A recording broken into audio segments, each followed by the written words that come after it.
What do I think of the theory that everybody's on the narcissism scale? I think it depends on how you define narcissism. And so, people that go to school and study Western psychology, I think are studying a way of thinking about the human mind and human consciousness that is wrong foundationally, that it stems from a kind of belief in a normal consciousness. And so when we're defining narcissism through the broken lens of Western psychology and looking at it as a collection of traits, as the DSM defines it, then I would say, yes, everybody's on a scale of narcissism because everybody has narcissistic traits. But I look at narcissism as a specific, consciousness, variation of consciousness, that it's an either or proposition. One is either a pathological narcissist and experiences consciousness through that lens, or one is not, much like one is autistic.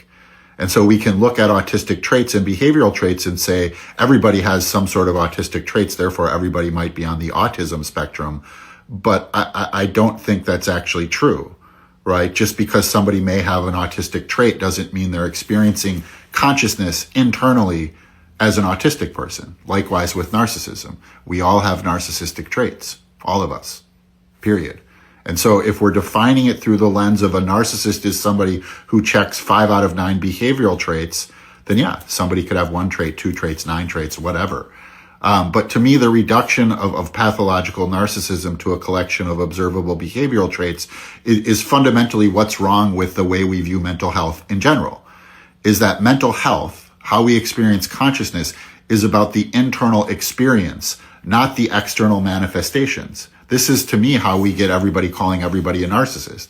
When we define it through these observable behavioral traits that all sorts of people display that are not pathological narcissists, we see pathological narcissism everywhere, where it's not. I mean, I think this is one of the really difficult things, is that when they say everybody's a narcissist, then there's no such thing as narcissistic abuse. There's no such thing as the hell of being in a relationship with a pathological narcissist, because everybody's narcissistic. And so it's a thought-stopping proposition in a lot of ways, this whole, well, everybody's this, everybody's that, therefore nobody's it.